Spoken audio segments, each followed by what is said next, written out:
은혜라는 그 말의 의미를 사전적으로 찾아보니까 베풀어 주시는 혜택과 고마움과 신세짐을 세상에서는 은혜로 정의하고 있습니다. 근데 이것이 기독교 안에 바로 이 교회 가운데에 선포되어질 때에는 의미가 달라집니다. 그것은 우리가 받을 만한 가치나 공로가 없음에도 불구하고 하나님께서 베풀어 주시는 구원과 사랑과 자비와 축복을 의미하는 것으로 정의할 수 있습니다. 그러니까 은혜가 하나님으로부터 우리에게 주어졌다는 것이 바로 은혜입니다.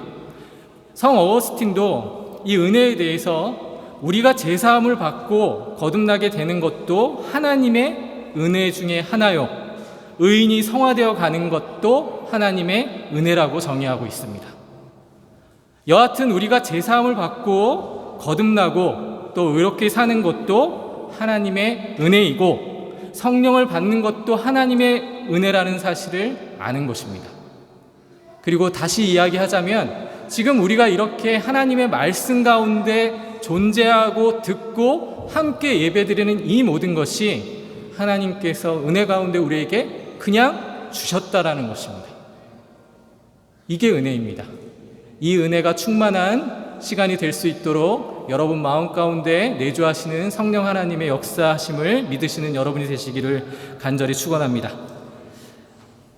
그럼에도 불구하고 인간이 가지고 있는 본성은 이 은혜를 받아들이는 데 있어서 있는 그대로 받아들이지 못하고 있는 것이 문제라는 것입니다. 사람들은 성향상 주어진 것들에 대해서 귀하게 생각하는 그러한 자세가 안 돼 있습니다. 가치에 합당한 대가를 치를 때 그것은 내가 그만한 대가를 치렀기 때문에 당연히 주어지는 것으로 여긴다라는 것입니다.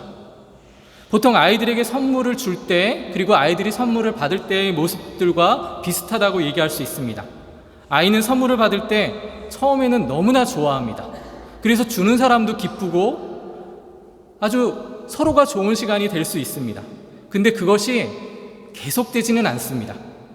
어느 정도의 시간이 지나면 아이에게 만약에 주어진 선물이 아이가 원하는 선물이라면 그 주어짐의 강도가 세서 어느 정도 시간이 유지가 되지만, 만에 하나라도 아이가 그 선물을 받고 내가 원했던 선물이 아닌데 라는 생각을 하게 되면 금세 좋아했다가 잊어버리는 것이 현실이라는 것입니다. 왜냐하면 그것은 그 아이가 노력하거나 그 아이가 받을만 해서 받은 게 아니라는 얘기입니다. 어떻게 보면 공짜로 주어졌기 때문에 그 받은 그 지속성이 계속되지 않고 있는 것입니다. 만약 하나님이 주시는 구원의 은혜를 여러분이 가진 소중한 것과 바꾸어서, 만약에 여러분이 가지고 있는 돈이나 어떤 물질이나 여러분이 정말 귀하게 생각하는 것으로 대가를 치르고 받으셨다면 여러분의 태도는 어떠할까요? 아마도 제가 생각할 때는 상당히 귀하게 여길 줄 알 것입니다.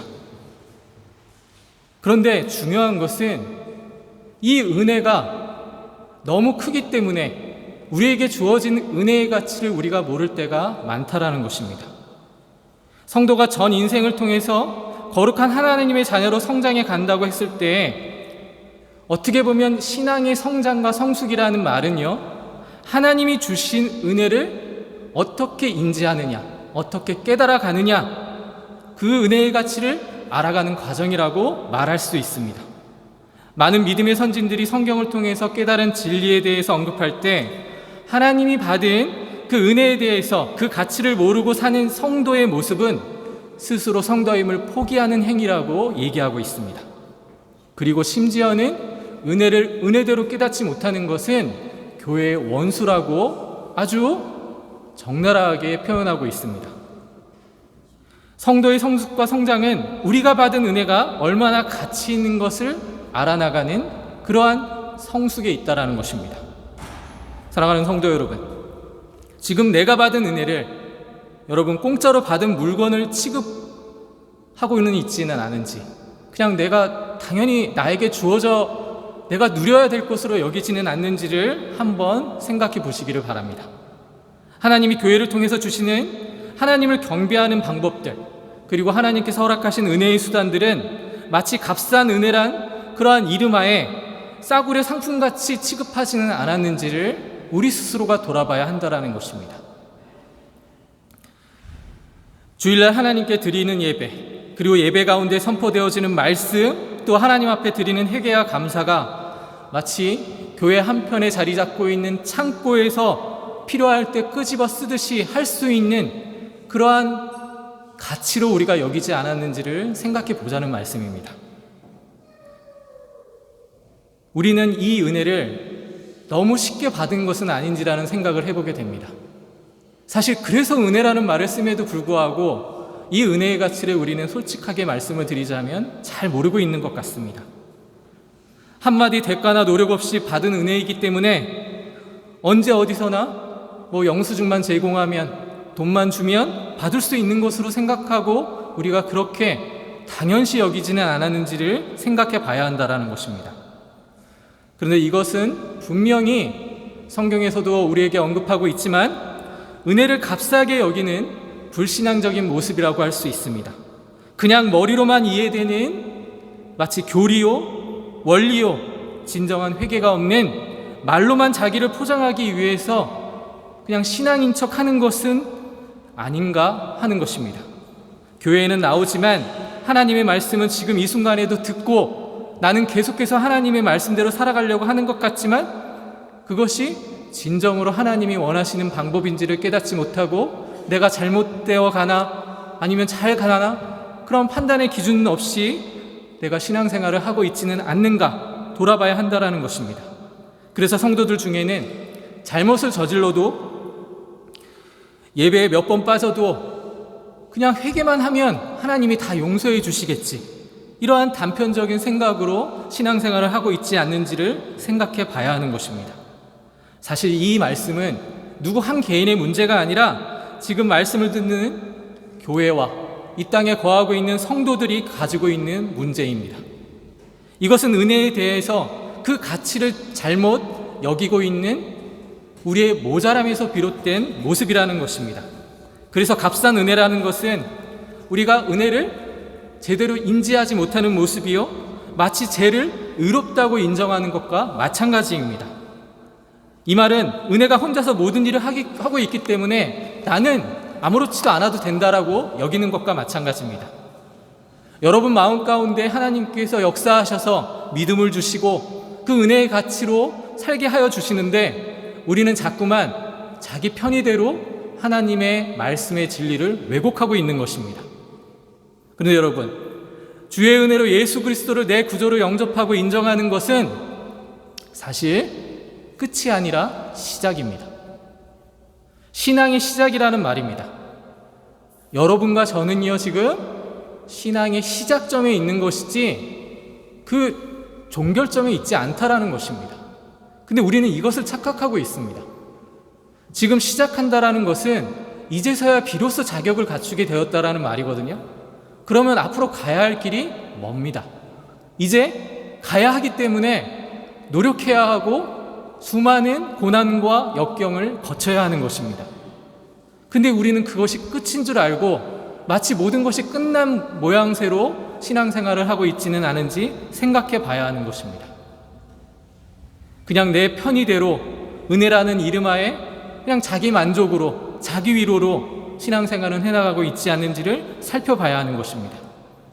그래서 은혜를 가치 있게 여기지 않는 것은 우리의 삶에 진정한 회개가 없다라고 얘기할 수 있습니다. 교회의 치리를 받지 않으면서 세상에 나가서 세상의 논리와 원리대로, 세상이 지향하는 대로 살아가고 있는 모습입니다. 이것은 마치 우리가 참여하는 성만찬에 죄의 고백 없이 그냥 교회에서 하는 의식이니까 참여하는 것과 마찬가지입니다. 뒤따름이 없는 은혜요, 예수 그리스도의 십자가가 없는 은혜라고 말할 수 있습니다. 인간이 되시고 살아계시는 예수 그리스도가 없는 은혜입니다. 한마디로 본질이 없는 것입니다. 여러분 다윗왕 잘 아시죠? 그 다윗왕의 모습을 한번 우리가 살펴보도록 하겠습니다. 인간적인 기준으로서는 그는 위대한 왕이라고 할 수 있습니다. 결과론적으로는 그렇다고 할 수 있습니다. 그러나 여러분, 그는 처음부터 완전하고 또 하나님이 보시기에 합당한 그러한 온전한 성도는 아니었다라는 것이 성경의 진술입니다.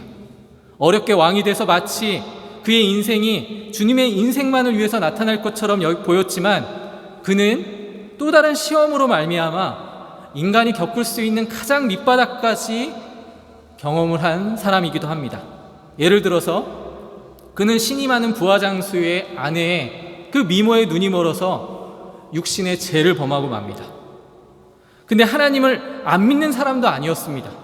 오히려 하나님의 임재 속에 하나님의 살아계심과 하나님께서 항상 함께 하신다라는 것을 믿음으로 고백하는, 그리고 심지어는 항상 그의 삶 속에서 하나님을 찬양하는 사람이었던 것입니다.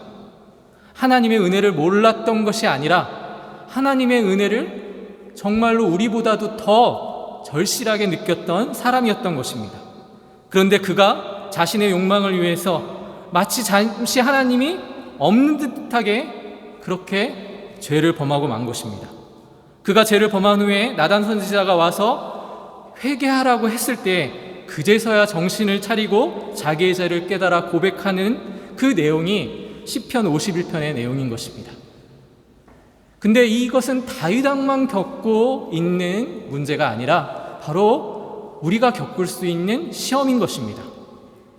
독일에 저 유명한 보네포 목사님이라고 계신데, 이 목사님은 이러한 다윗 왕의 모습을 통해서 이렇게 말씀을 인용했습니다.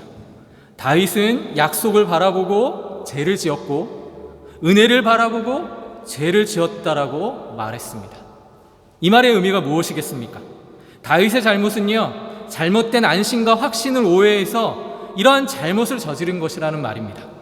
그러니까 다윗 왕에는 하나님이 자기를 지키시고 인도하실 것이라는 확신한 믿음이 있었지만 왕이 되면서 왕으로서의 책임과 성도로서의 그 책임과 의무보다는 자기가 왕으로 누릴 수 있는 그러한 특권을 나타냈던 것입니다.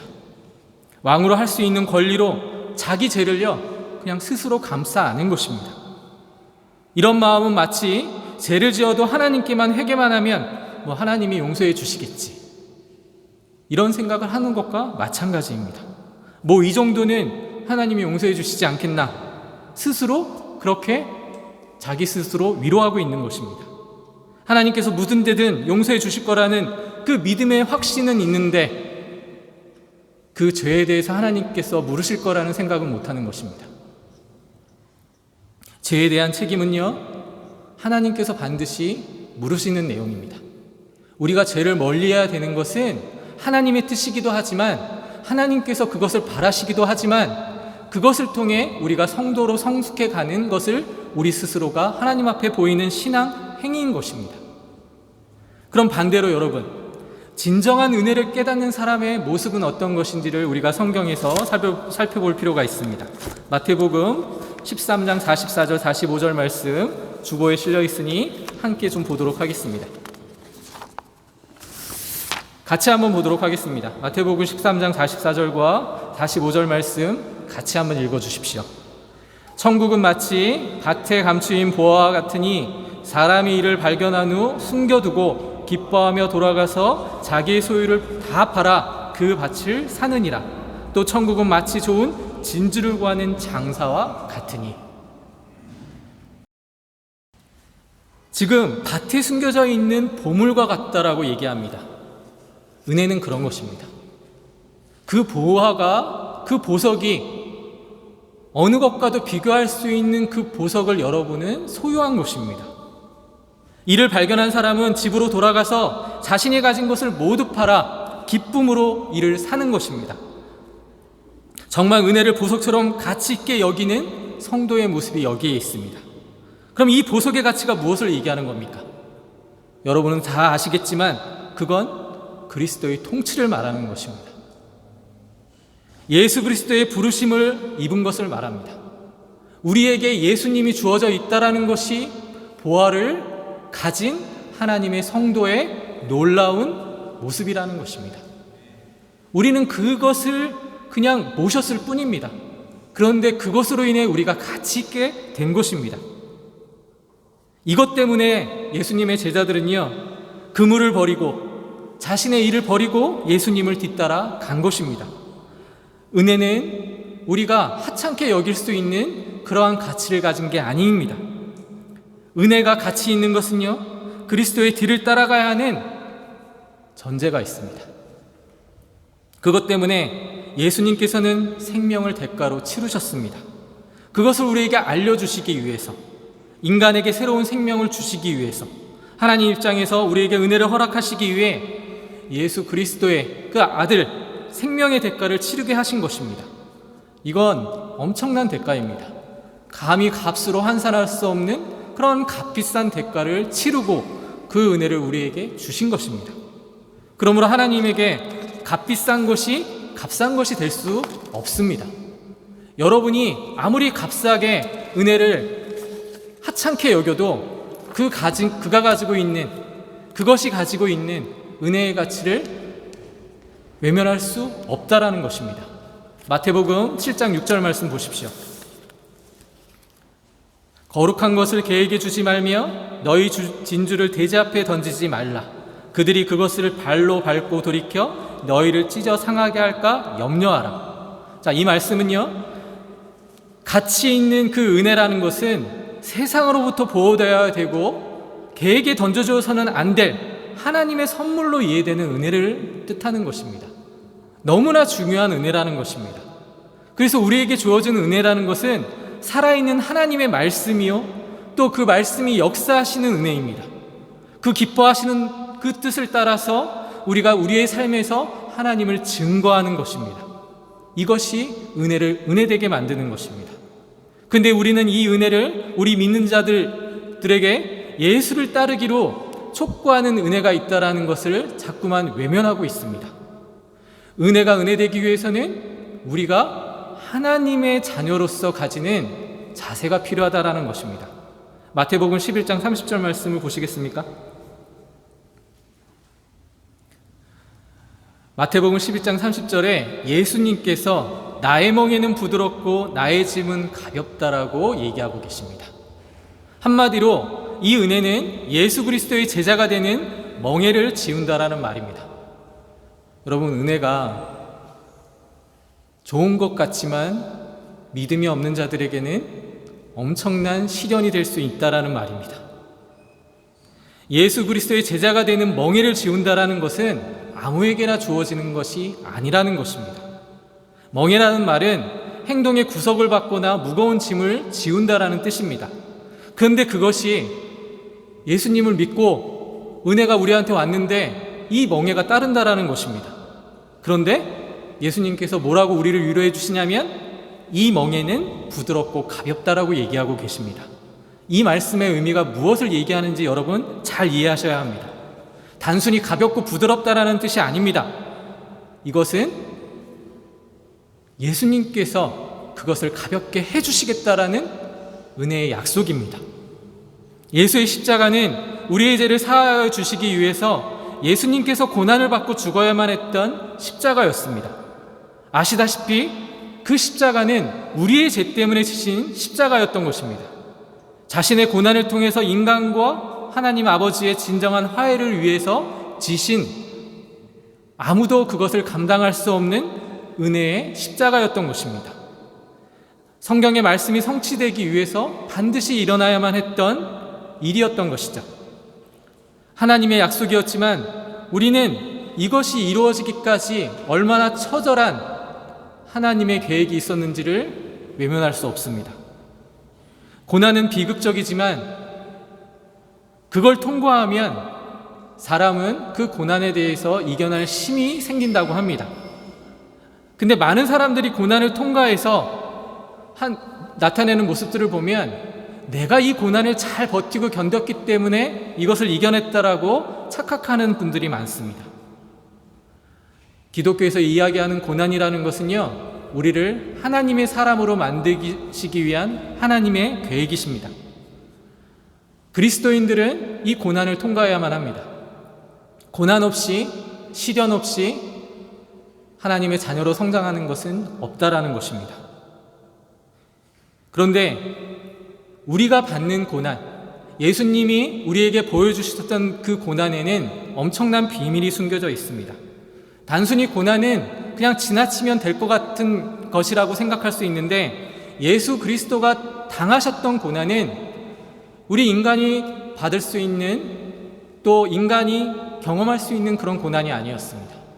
그 고난에는 한 가지가 덧붙입니다. 철저한 버림이 같이 한다라는 것입니다. 버림을 받는다라는 것은 고난의 가치와 명예 자체가 송두리째 사라져버린다라는 것을 얘기합니다. 인간은 조그만 고통과 시련을 통과하고 나면 그것이 자신의 실력이냐 오해하지만, 예수님이 당하신 고난과 버림은 우리 인간이 경험할 수 없는 일이라는 것입니다. 그리고 그 고난은 치욕스럽게 그렇게 처절한 고난이었습니다. 예수님께서 십자가의 고난을 받고 버림을 받았다라는 것은 완전히 받은 자로서, 쫓겨난 자로서 고난을 받고 죽으셨다라는 것을 의미합니다. 인간이 생각할 수 있는 그 고난의 크기가 아니라는 것입니다. 때문에 우리가 십자가를 생각할 때 예수님이 당하셨던 고난을 생각하면 이것이 마치 십자가가 가지는 부름과 가혹한 숙명이라고 오해할 때가 있습니다. 그러나 그 고난은 예수님에게만 적용되는 고난이요, 우리 때문에 짊어지신 고난이라는 것을 여러분이 이해하셔야 하는 것입니다. 십자가의 고난은 아무나 지는 것이 아닙니다. 근데 왜 예수님의 아들 되신 하나님의 아들 되신 예수님이 그 고난을 당하셨는가? 생각해 보십시오. 그건 저와 여러분들 때문입니다. 여러분을 구원하시기 위한 하나님의 사랑이었던 것입니다. 우발적인 고난이 아니라 반드시 있어야만 했던 고난이라는 말씀입니다. 근데 이 고난은요, 그리스도인이라면 피할 수 없는 고난이기도 합니다. 십자가의 본질은 고난만이 아니라 고난과 버림받음에 있습니다. 예수 때문에 고난뿐만이 아니라 우리는 버림받을 수 있다는 것입니다. 이런 십자가를 여러분이 감히 지실 수 있겠습니까? 그래서 신앙생활은 쉽지 않습니다. 사실 어렵다라고 얘기하는 게 더 솔직한 말씀일 것입니다. 우리의 힘으로 그것을 감당해 나가기는 어렵습니다. 그래서 예수님이 여러분의 십자가를 대신 지고 계시다라는 것을 여러분이 놓치시면 안 됩니다. 십자가는 처음부터 우리가 하나님의 자녀가 될 때부터 있었던 것입니다. 그래서 우리는 자꾸만 이 십자가를 잃어버리고 편하고 자신의 욕심을 이루기 위해 하나님을 이용하고 있지 않은지를 고민해 봐야 하는 것입니다. 여러분, 하나님의 성도로 자라나기 위해서는 하나님이 예비하신 십자가도 져야 하는 것입니다. 마태복음 16장 24절 말씀을 보면 모든 사람에게 자신의 십자가가 이미 마련되었다라고 성경은 분명히 얘기하고 있습니다. 하나님이 그의 십자가를 결정하셨고 그에게 알맞는 십자가를 만들어 놓으셨다라는 것입니다. 모든 사람은 자신을 위해 준비된 그 분량, 그 믿음의 분량대로 고난과 버림받음을 감당해야 하는 것입니다. 제가 이 말씀 드리니까 여러분 어떠십니까? 기분이 별로 안 좋으시죠? 하나님의 축복 받기에도 바쁜 이 세상에 왜 어떻게 고난과 시련이 우리 가운데 있을까? 물론 사람마다 고난의 분량은 다릅니다. 어떤 이에게는 하나님이 엄청난 고난을 주시기도 합니다. 심지어는 그 고난이 어떤 순교의 모양으로 나타나기도 합니다. 그러나 여러분, 기뻐하실 일이 있습니다.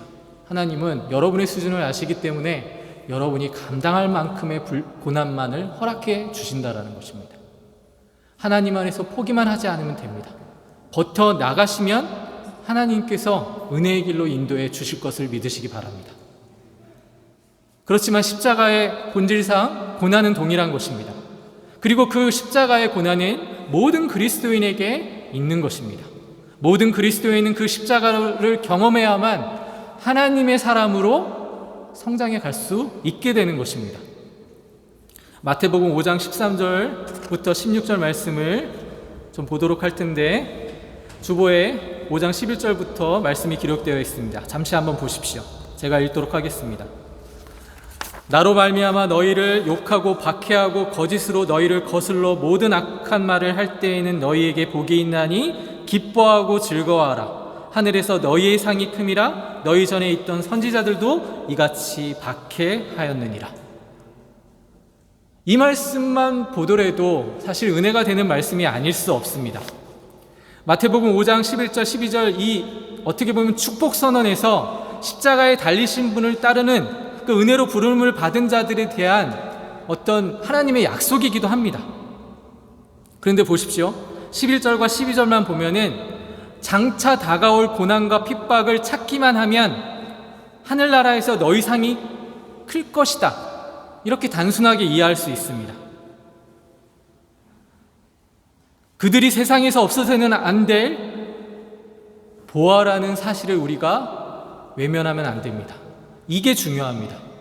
그것을 버텨낼 수 있게 하는 것은 이미 하나님께서 우리를 보석과 같은 존재로 인지하셨고 그 보석을 주셨기 때문에 이 고난을 이겨낼 수 있다는 사실을 우리가 외면하면 안 된다는 것입니다. 그리고 그 다음 절에 이렇게 연결되어 있습니다. 너희는 세상의 소금이니 소금이 만일 그 맛을 잃으면 무엇으로 짜게 하리요? 후에는 아무 쓸데없어 다만 밖에 버려져 사람에게 밟힐 뿐이니라. 자, 이 말씀과 지금 너희는 소금이다라는 말씀으로 지금 연결되고 있거든요. 이게 무슨 말을 뜻하는 건지 아시겠습니까? 제자들은 단지 하늘나라만을 바라볼 뿐이 아니라 세상을 감당해야 할 사명도 있다라는 것입니다. 소금이 부패를 방지하고 맛을 내는 것은 여러분이 잘 아실 것입니다. 근데 소금이 이 땅에 있어야만 이 소금 때문에 세상이 보존될 수 있다라는 것입니다. 단순히 우리를 하나님께서 이 땅에 거하게 하시는 이유는 여러분의 삶에 대한 개인적인 그 사명만을 이야기하는 게 아니라 여러분의 존재 가치가 이 땅을 유지시켜 나간다라는 것입니다. 그게 은혜라는 것입니다. 여러분, 우리는 의인으로 부르심 받았습니다. 그런데 의인의 자격이 있어서 부름받은 게 아니라 그냥 하나님께서 일방적으로 의인이라 부르신 것입니다. 그리고 약속하셨습니다. 너희가 의인이기 때문에 너희로 말미암아 이 세상을 보존하시겠다라고 하는 엄청난 그 비밀을 우리에게 주신 것입니다. 그리스도인이 존재하는 이유가 바로 여기에 있습니다. 인간이 인간을 바라볼 때, 자신의 모습을 바라볼 때 내가 정말 그렇게 대단한 존재일까? 하나님은 여러분을 그렇게 여기시는 것입니다. 이게 그 성도가 가지는 비밀입니다. 그래서 예수님께서는 너희는 소금이다라고 얘기하셨지 너희는 세상의 소금이 되어야 한다라고 얘기하지 않으셨습니다. 이미 십자가를 지기로 작정한 그 순간부터 우리는 소금이 된 것입니다. 만약 소금이 더 짠맛을 내지 못하고 바깥에 내버리는 길밖에 그 효용 가치가 없다면 우리는 그리스도인이 아닌 것이 되는 것입니다. 여러분이 그리스도인이 되셨음을 믿으십니까? 믿음을 가지고 하나님이 주신 은혜의 가치를 깨달아 아셔야 하는 것입니다. 소금의 본질을 가지지 못하는 교회는, 그리고 성도는요, 이름뿐인 종교 행위를 하는 종교에 불과할 것입니다. 빛도 마찬가지입니다. 너희는 세상의 빛이라 산이 있는 동네가 숨겨지지 못할 것이요 사람이 등불을 켜서 말 아래에 두지 아니하고 등경에 두나니 이러므로 집안 모든 사람에게 비치느니라. 이같이 너희 빛이 사람 앞에 비치게 하여 그들로 너희 착한 행실을 보고 하늘에 계신 너희 아버지께 영광을 돌리게 하라. 너희는 세상의 빛이 되어야만 한다는 게 아니라 빛이다라고 선포하고 계시는 것입니다. 저와 여러분의 정체성이 여기에 있습니다. 여러분이 세상의 소금이요 빛이 되심을 믿으시길 바랍니다. 우리는 예수를 따르기로 작정한 자들이지만 작정해야만 되는 사람들이 아니라 이미 서 있는 사람들이라는 사실을 잊지 마십시오. 이미 우리는 하나님의 은혜의 결정이 내려진 사람들입니다. 그래서 소금과 빛이 되기 위해 노력하는 것이 아니라 소금이여 빛이기 때문에 이 받은 엄청난 은혜 때문에 예수님이 말씀하신 것처럼 그 존재로 세상의 소금과 빛의 역할을 감당해 나가야 하는 것입니다. 은혜의 본질은 우리가 값싸게 여길 수도 또 가치 없게 여길 수도 없는 것입니다. 오직 하나님이 주신 은혜는 하나입니다. 오직 하나님으로부터 주어져 있는 것이기 때문에 그 은혜의 가치를 아는 자들로 세상에 나아가시기를 부탁을 드립니다.